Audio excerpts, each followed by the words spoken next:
Salut à tous, c'est The Blatt. Je vois pas mal de gens sur les réseaux sociaux qui aimeraient bien se lancer dans l'impression résine et qui se demandent quelle imprimante je vais bien pouvoir acheter. Donc souvent quand même c'est des imprimantes, les gens s'orientent vers des imprimantes low cost parce que c'est plus pour faire de l'impression de loisir, c'est pas pour faire de l'impression professionnelle. Et donc du coup je vois très souvent, est-ce que je dois prendre une Orange 10, est-ce que je dois prendre la Elegoo Mars, est-ce que je dois prendre une Photon, voilà, donc comme aujourd'hui j'ai 4 machines low cost, 4 machines résine, je me suis dit qu'il serait temps que je fasse un comparatif de ces machines. Alors, qu'est-ce qu'on a comme machine? On a la SparkMaker HD, FHD, pardon, donc que j'ai eu en participatif il y a quelques temps. J'avais acheté avant la Elegoo Mars, parce que dès qu'elle est sortie, quand j'ai vu les caractéristiques et le prix auquel elle a été vendue, je me suis un peu jeté dessus. Ensuite, j'ai eu la Orange 30, et tout dernièrement, hier, j'ai reçu la Photon S. Pourquoi la Orange 30 et pas la Orange 10? La Orange 10, en fait, pour moi, c'est pas une bonne idée. On est encore sur de la vieille techno, si je puis dire. En tout cas, elle a un écran de masquage des lumières UV qui a une résolution bien inférieure aux autres machines. Alors, de toute façon, je vous mettrai les données techniques de chaque machine dans la description. Comme ça, vous aurez toutes les infos. Donc, ce que je vais faire, je vais essayer de faire des tests de manière correcte et sensée. Je vais imprimer la même pièce sur les 4 machines avec le même paramétrage de support. Je vais utiliser le logiciel qui permet de faire les découpes qui s'appelle Sheet2Box. Et dans ce logiciel, on a 3 paramétrages par défaut de support, du heavy, du medium et du light. Donc qu'est-ce que ça change ces paramétrages? C'est la taille en fait des supports et la taille des points d'accroche sur la figurine. Évidemment, plus c'est gros, plus c'est heavy et plus ça va tenir la figurine, moins on va avoir de risque que les supports se décrochent pendant l'impression et du coup de se retrouver avec des impressions qui merdent. Par contre, plus l'accroche va être grosse et du coup plus ça va laisser des marques sur la figurine quand on va enlever les supports. Donc je vais essayer sur toutes les machines en médium, ça nous permettra de voir comment les machines gèrent les supports. C'est super important au niveau de l'impression résine. Ensuite on regardera le niveau de détail de chaque pièce, sachant que je vais imprimer toutes les pièces en 50 microns. Voilà, donc on va regarder le niveau de détail. Je vais imprimer sur toutes les machines avec la même résine. Je pense que je vais prendre la résine Elegoo grise. Voilà, comme ça au moins toutes les machines vont imprimer avec la même résine, donc ça viendra pas, enfin les différences ne viendront pas de la résine. Vraiment le but c'est de voir les différences vis-à-vis des machines. Je ferai aussi un tour des points qui ne me plaisent pas et des points que j'aime bien sur chaque machine. Ça va faire pas mal de choses, je vais essayer d'être pas trop long, d'ailleurs cette introduction du coup est beaucoup trop longue. Voilà, je vous dis bienvenue sur 3D The Blatt.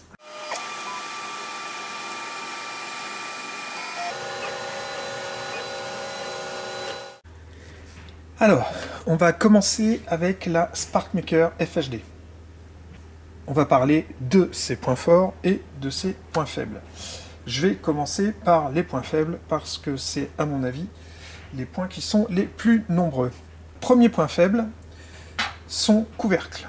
Son couvercle, en fait, il tient pas bien, quoi. Voilà, vous voyez, il bouge. Il se met pas en place bien comme il faut. Je sais pas pourquoi, j'ai l'impression qu'il est un peu moins... Ouais, c'est ça, il est un peu moins grand que la machine, et du coup, ouais, le couvercle, il est vraiment pas stable. Donc ça, déjà, ça me plaît pas trop, parce que ça fait pas très qualitatif. Ensuite, la plateforme. Alors, c'est la plus petite des 4.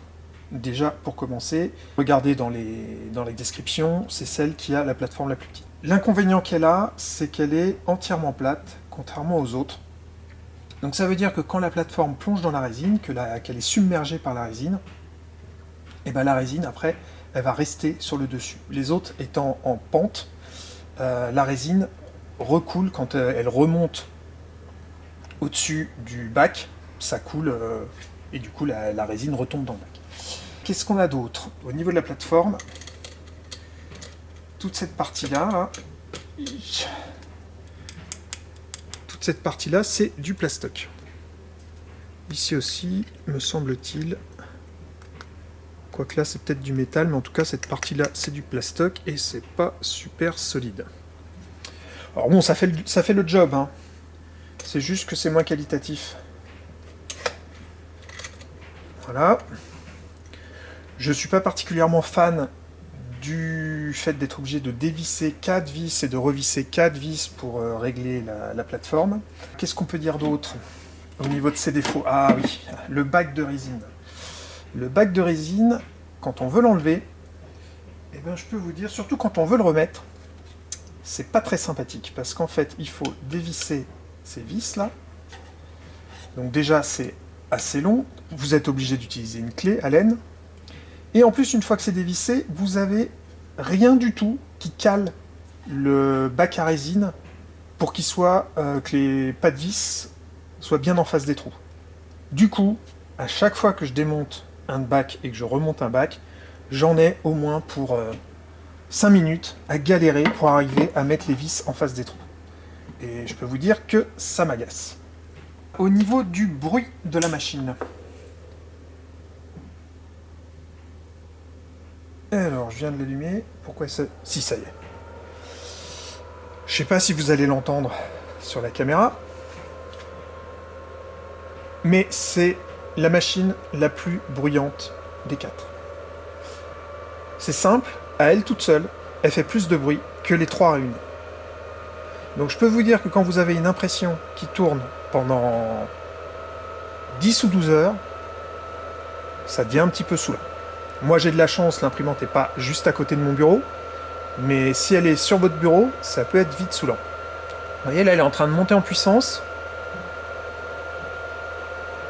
Et je peux vous dire que là, elle n'est pas au volume le plus important.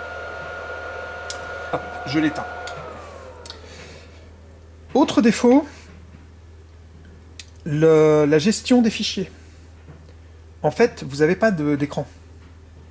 Donc comme vous n'avez pas d'écran, vous ne pouvez pas choisir le fichier que vous allez imprimer. Donc vous avez une carte SD que vous insérez en bas. Alors ça aussi, c'est un autre point qui aurait pu être positif, mais qui au final est négatif. C'est-à-dire que c'est très bien que ce soit sur le devant. C'est un avantage. Mais vu comment c'est positionné, et comme c'est pas une clé USB, mais une carte SD qu'il faut mettre, et bien souvent, la carte SD, elle passe en dessous. Je vais vous montrer. C'est-à-dire qu'en fait, il y a un espace entre l'endroit où on doit insérer la carte SD et le plastique. Du coup, si vous ne mettez pas à genoux pour regarder vraiment ce qui se passe, la plupart du temps, votre carte SD, elle s'insère entre le plastique et l'espace pour mettre la carte SD. Ça, c'est bien chiant aussi. Et du coup, comme vous n'avez pas d'écran, bah en fait, la machine, elle imprime un fichier qui est sur la carte SD. Donc, vous pouvez avoir qu'un seul fichier. À chaque fois, vous écrasez le fichier qui est présent sur la carte. Ça veut dire que vous ne pouvez pas prévoir plusieurs impressions et vous dire, bah, je vais lancer une impression et puis je vais en lancer une autre derrière, etc. Non, à chaque fois, il faut enlever la carte SD, aller sur l'ordinateur, réenregistrer, etc., etc. Est-ce qu'il y a d'autres points négatifs auxquels je pense? Ah oui, si. Elle est très lente à descendre au niveau de l'axe Z. C'est-à-dire que j'ai l'impression qu'elle n'a qu'une seule vitesse au niveau de l'axe Z. Donc c'est forcément quand la plateforme va dans la résine et s'approche vraiment de l'écran, ça va doucement pour éviter les problèmes. Sauf que cette machine-là, j'ai l'impression qu'elle n'a pas d'autre vitesse. Donc du coup, quand vous êtes tout en haut comme là actuellement et que vous lancez une impression, le temps qu'elle arrive tout en bas, bah, ça prend pas mal de temps. Donc il y a une perte de temps quand on lance l'impression. Les points positifs de cette machine. Elle est petite. C'est la plus petite des 3. Alors c'est vrai qu'elle a une plateforme qui est plus petite que les autres, mais ils ont quand même bien étudié la chose pour essayer de rendre l'imprimante la plus petite possible en ayant la plateforme d'impression la plus grande possible.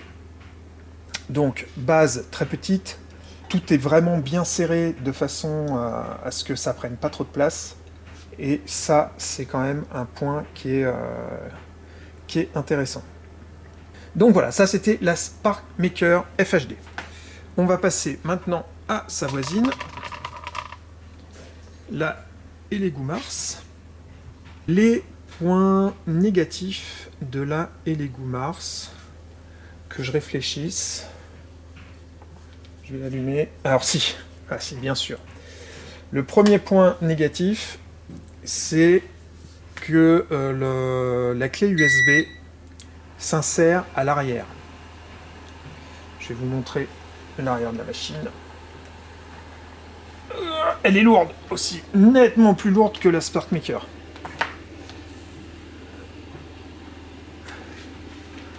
Donc voilà, là on a l'arrière, avec le branchement, l'interrupteur et le port USB.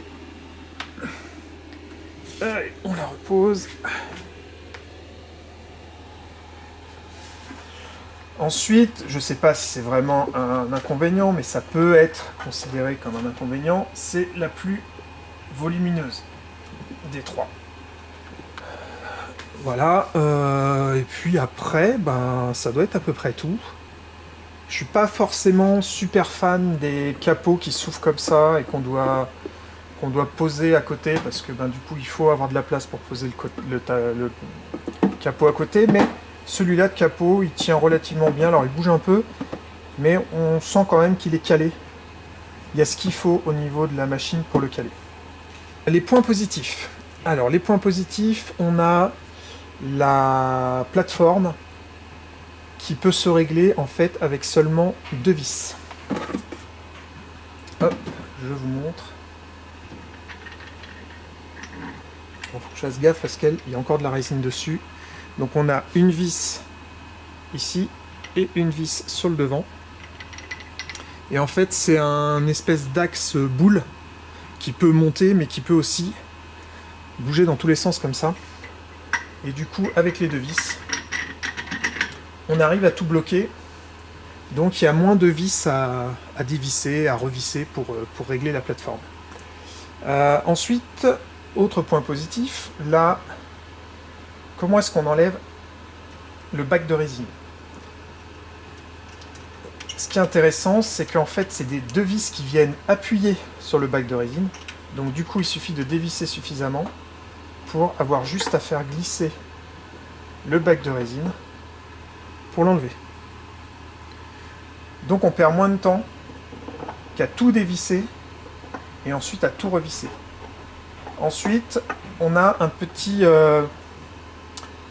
relief qui va faire que le bac, si vous faites un petit peu attention, hop, il va se caler. Et du coup, quand vous allez serrer, vous êtes sûr de serrer à l'endroit où il faut.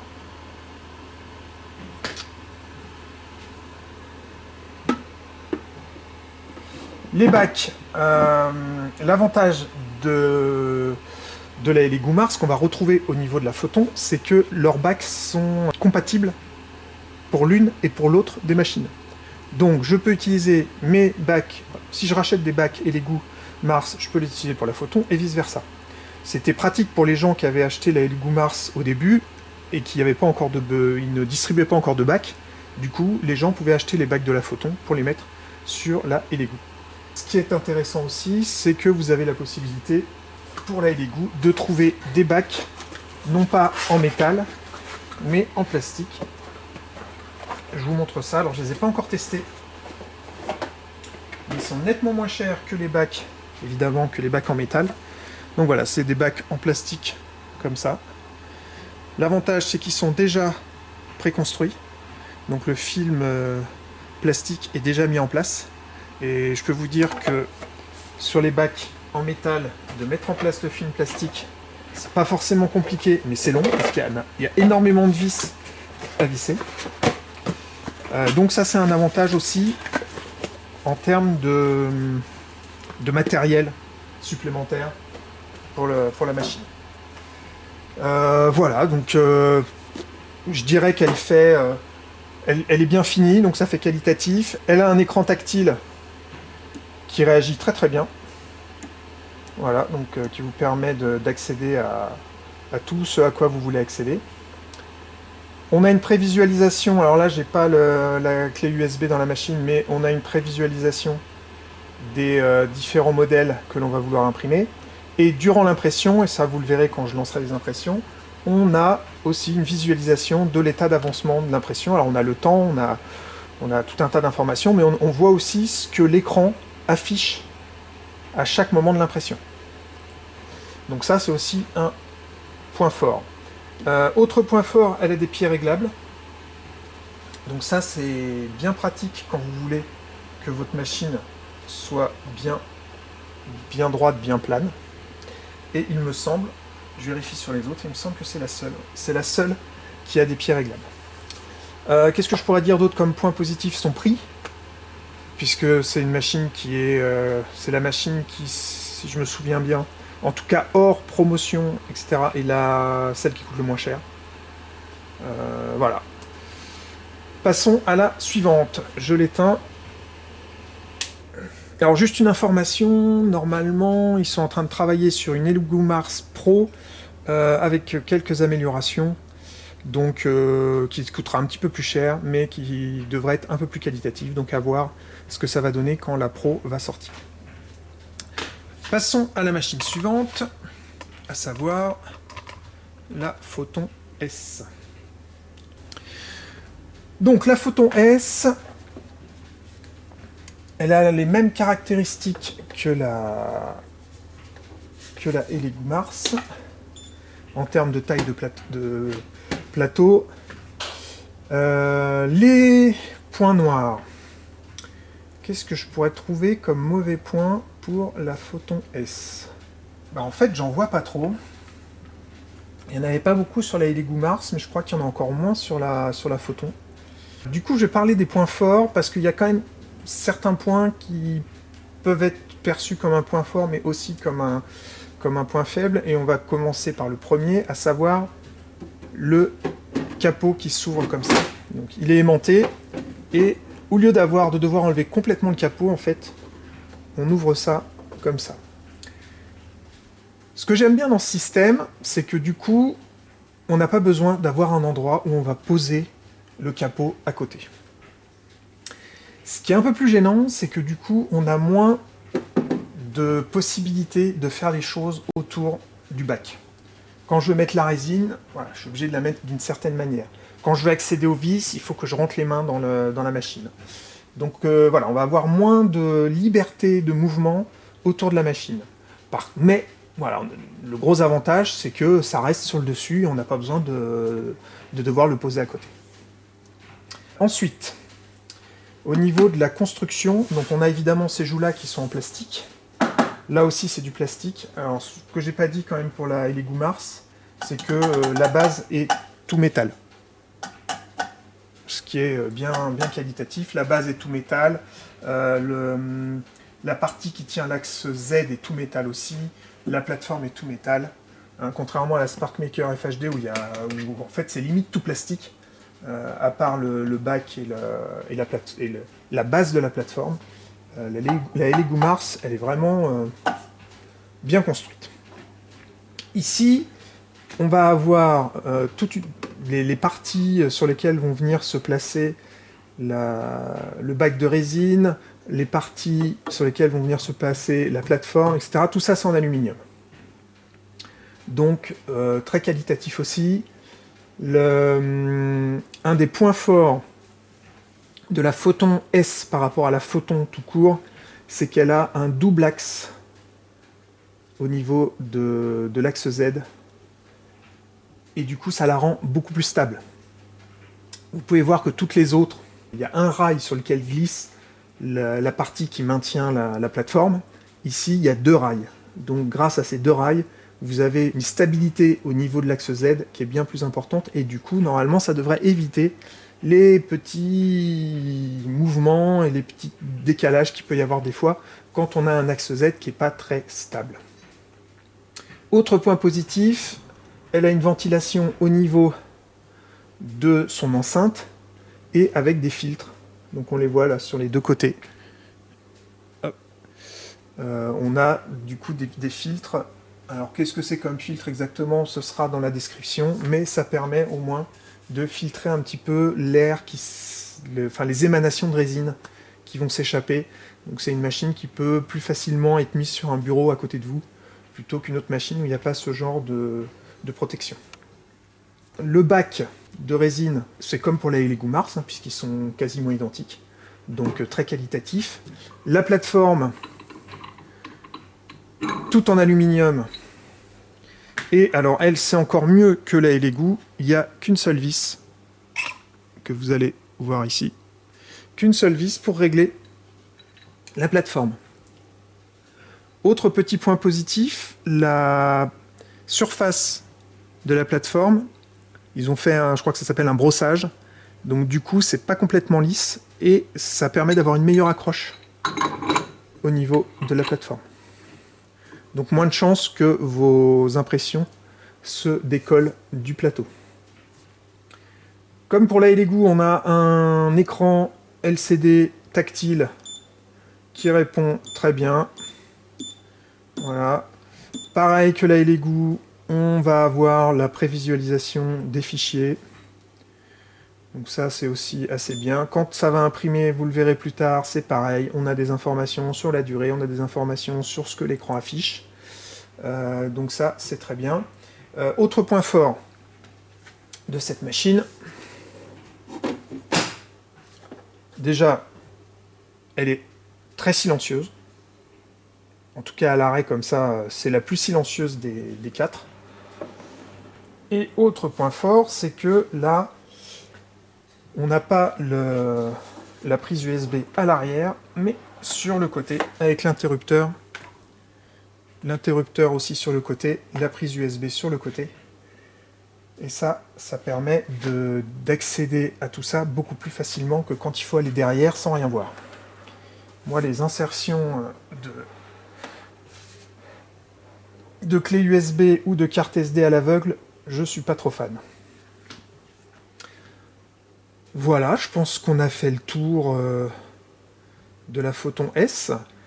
Comme point un peu négatif, il me semble que c'est la plus chère des 4, hors promotion.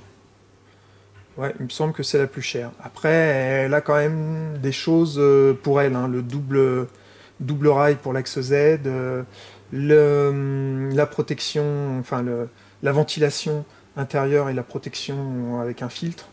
Ça, c'est quand même pas mal. Voilà, à voir dans le temps. Mais je pense que les petites améliorations valent le coup. On va passer à la 4e. C'est la Launcher Orange 30. Alors, je vais l'allumer. Où est-ce qu'elle s'allume, elle? Elle s'allume derrière aussi. Tac. Même point noir que pour la Elegoo Mars, c'est qu'on insère la clé USB à l'arrière. Je pense qu'en termes de bruit, si on devait classer les 4 machines, on aurait la SparkMaker FHD qui fait le plus de bruit, ensuite la Elegoo Mars, ensuite la Orange, et pour finir, la Photon. Alors, commençons par les points noirs. Premier point noir, ce couvercle. Je crois que c'est le pire de tous. C'est un couvercle qu'on monte. Alors l'avantage d'avoir un couvercle qui se monte, c'est qu'il y a moins de risque de casse dans le transport. L'inconvénient, c'est que... Alors, il est découpé au laser, mais pas de manière à ce qu'il faille forcer un petit peu pour le mettre en place. Du coup, on est obligé de mettre ces espèces d'élastiques pour maintenir la coque. Et alors, comme vous pouvez le voir, c'est pas... Je sais pas si vous le voyez là, mais comme ça, on va le voir. C'est pas super stable. Et du coup, en plus, quand vous placez ce couvercle, vous avez des vis tout autour qui font un petit peu office de guidage. Sauf que la plupart du temps, comme le couvercle se déforme, et ben, pour arriver à la mettre, ça peut être un peu galère. Voilà, donc je suis pas fan du couvercle. Après, bon, c'est pas non plus une catastrophe. Ça n'empêche pas d'utiliser la machine. Hop, enlevons-le d'ailleurs. Est-ce que j'ai un autre point négatif? Donc j'ai dit le truc arrière, le couvercle. Ah oui, alors l'écran tactile. Il a l'avantage d'être présent et d'être tactile, par contre, il n'est pas super réactif. Là, évidemment, il réagit bien. Il y a des fois où il est un peu frileux. En fait, voilà, faut vraiment bien appuyer. Autant les autres réagissent super bien, autant celui-là, faut vraiment... Et il y a des fois, il faut appuyer plusieurs fois. Du coup, bon, c'est un petit peu chiant parce que ça fait perdre un petit peu de temps. Le bac pour la résine. Le bac pour la résine tout métal. Alors pareil, hein, la base tout métal. Ici c'est du métal. Là c'est du métal. Donc on reste quand même sur une machine qui est assez rigide, assez stable, à part le couvercle. Ça pour ça c'est pas mal. Par contre on est sur de l'acier. Hein. Il n'y a pas d'alu comme dans la photo. Le bac a une construction un petit peu particulière qui fait moins... Enfin, qui est moins design que sur la Elegoo et que sur la Photon, mais qui, ma foi, est efficace. Il n'y a pas à dire, ça fonctionne. Voilà, et ensuite le plateau, enfin la plateforme. Ici, pareil, tout métal. Alors, avec 4 vis, comme pour la SparkMaker. Donc, quand on règle, faut défaire les 4 vis et resserrer les 4 vis. Mais l'avantage qu'il a, ce plateau, c'est que sur le dessus, il est en pente. Donc ça veut dire que quand votre plateforme va remonter en dehors de la résine va couler et va retomber dans le bac. Voilà, au niveau rapidité de l'axe Z, les 3 que je vous ai présentés, à part la SparkMaker, on sent bien qu'il y a plusieurs vitesses de déplacement Z, et du coup, quand la plateforme part du haut pour redescendre jusqu'en bas, ça va beaucoup plus vite sur ces machines-là que sur la SparkMaker. On sent quand même que la SparkMaker, on est sur une imprimante d'une génération un peu plus vieille, qui ne profite pas en fait d'améliorations qui ont été, qu'on retrouve sur les autres machines, qui sont des machines plus récentes au final. Donc forcément, comme elles sont plus récentes, elles ont profité des retours sur les autres machines et elles ont profité d'améliorations qui ont été faites après. Donc c'est assez logique, la SparkMaker c'est un petit peu la petite vieille du lot, même si elle n'est pas si vieille que ça. Je pense qu'on a fait le tour. Du coup on va pouvoir attaquer les tests d'impression. Je vais faire ça tout de suite. Alors je remets mon couvercle. Je vais élargir un peu le champ. Et je vous retrouve tout de suite. J'ai bien mélangé ma résine. Donc je vais faire mon test avec la Elegoo grise. Voilà, donc c'est parti, je vais remplir les différentes machines. J'ai laissé la Orange 30 allumée parce que sa plateforme n'est pas assez haute pour pouvoir remplir tranquillement. Donc je vais, si j'y arrive, quand je vous dis que je vais rehausser la plateforme.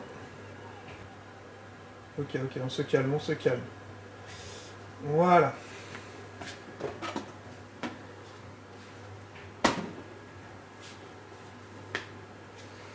Et du coup, je mets la résine dans le bac.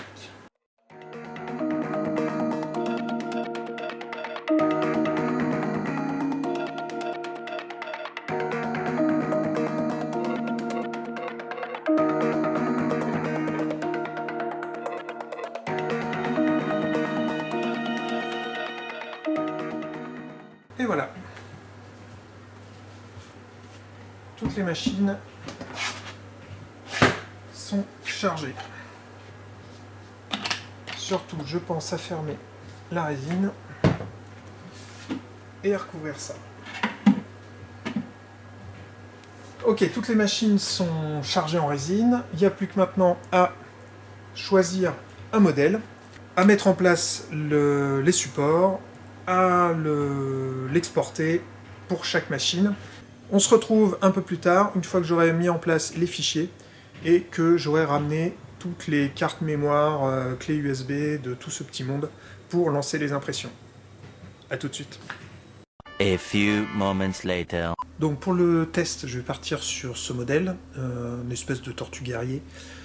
J'aime bien le modèle et en plus il y a pas mal de petits détails, donc ça sera bien pour voir les différences entre les imprimantes, pour voir jusqu'à quel point elles peuvent imprimer du détail. Du coup, j'ai fait tout ce qu'il fallait avec le logiciel Sheet2Box. J'ai ici toutes les clés, cartes, etc. qu'il faut.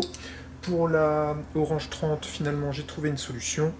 En fait, j'ai exporté le travail de support de Sheet2Box sur le logiciel de tranchage de la Orange 30 directement en STL. Du coup, je l'ai tranché directement comme ça.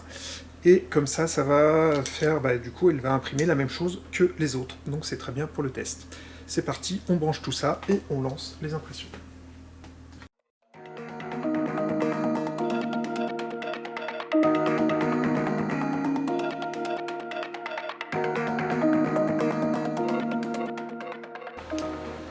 Voilà, toutes les machines sont prêtes. On commence par la Orange 30.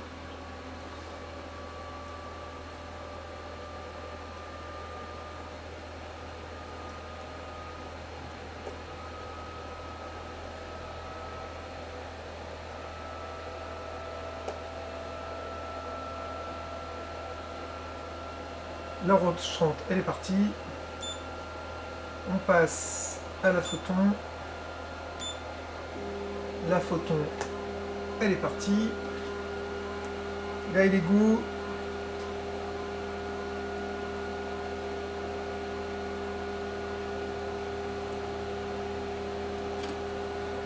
Là, il est goût, elle est partie. Et la SparkMaker.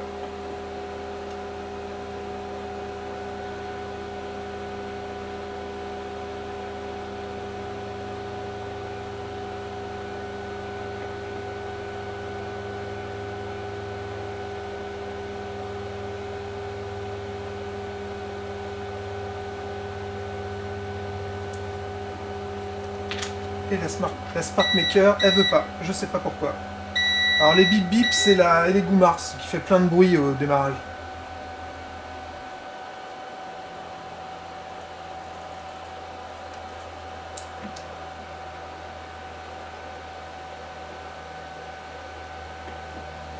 Ça y est, c'est bon. La SparkMaker, elle est partie.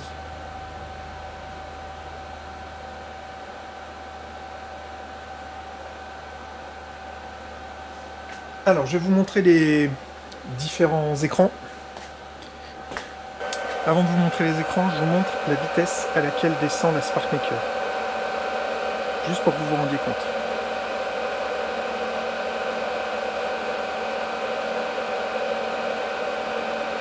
Voilà.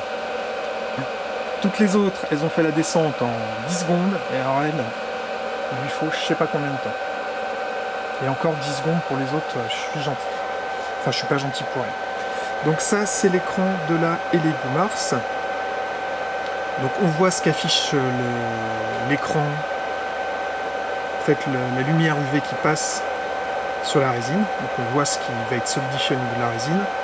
On a le pourcentage d'impression, le fichier qui est en train d'être imprimé, le temps restant, le temps depuis le démarrage et la couche à laquelle on est. Donc là, on est à la première couche.